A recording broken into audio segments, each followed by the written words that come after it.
Hej, det er Mark fra Outdoor Friends, og i dag vil jeg snakke lidt om, hvordan vi kan få vores overflader på vores Firefriend Cortin-modeller til at få sådan en lidt mere ensformig overflade igen.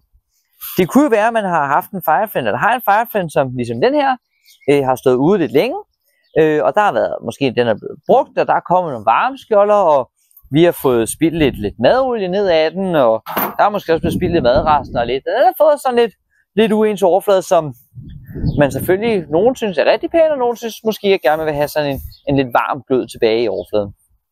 Så det vil jeg vise her, hvordan vi kan gøre på en meget simpel måde, og med meget få midler. Så det vi skal bruge til at få vores overflade til at blive ensfarvet igen, det er meget simpelt. Det er simpelthen bare madolie.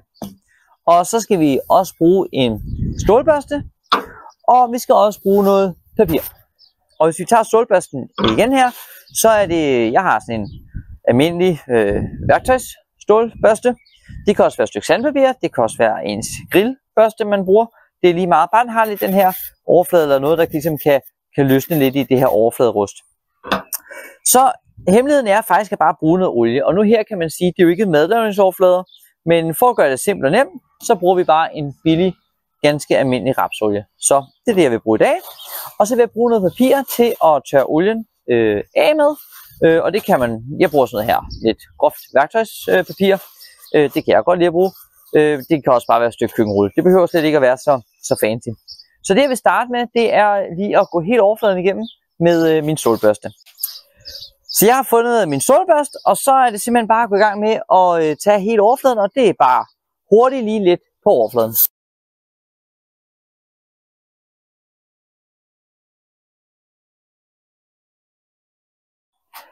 Så er vi blevet færdige med at bruge vores stålbørste, og det er lige vigtigt at sige her, at når vi bruger stålbørste på overfladen, så det er altså ikke noget vildt og voldsomt, vi skal i gang med. Vi skal ikke ind og have rusten af. Det er jo cortinstål, så meningen er, at det skal være rusten. Vi skal ligesom bare have urenheder af på overfladen.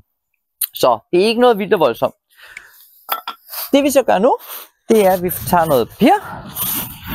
Laver mig lige sådan en god stor pusseklud her.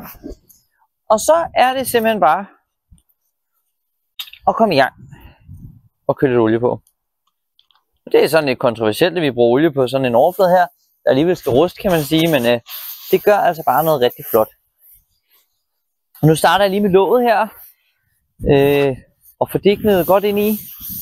Og det er jo ikke meningen, at der skal ligge olie sådan og pøse tilbage, så nu får det lige gnidet ind i, og så tørrer jeg selvfølgelig det løse olie, det overskydende olie af.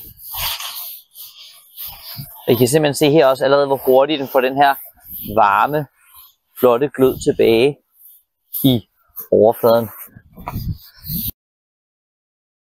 Og så er låget egentlig færdigt, så det tager jeg lige af og sætter herover. Og så bemærker jeg måske, at vores stegekant her, den er sådan lige nyolieret. Og det er simpelthen en anden video, hvis I har spørgsmål omkring, hvordan man olierer sine stegekant og får den tilbage, skal man sige sådan i tip-top form, hvis den har været rusten eller været stået ude uden låg på. Så er det en anden video, I kan finde, hvor jeg viser, hvordan man olierer sine stegekant. Men tilbage til emnet her, hvor vi skal have olie på vores cortin-overflader. Og der synes jeg altid, det er en god idé lige at hælde det på kluden først her, eller papiret først, så man ikke får pøset olie ud over det hele.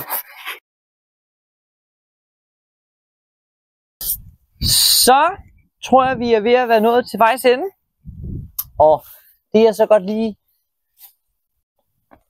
kan lide at gøre, når jeg er færdig, det er at lige tage et stykke tørt papir og lige køre overfladen over hurtigt med det. Så det finder jeg lige. Jeg har fundet noget rent papir, så det tager bare lige hurtigt overfladen og kører henover. Så blev vi færdige med at oliere, og vores Firefriend har fået den her rigtig flotte, varme glød tilbage i sin overflade. Det er jo personligt den her cortin-farve, jeg rigtig godt kan lide, hvor den har fået den her sådan, ja, varme, bløde farve tilbage, frem for den lidt mere tørre cortin-farve, hvis man kan kalde det det. Og den her behandling, vi har givet Firefrienden, den kan man jo også give sin service guard, hvis man er interesseret i det. Men nu er det altså bare lige Firefrienden, vi har givet her, og vi har også givet låget, som sagt.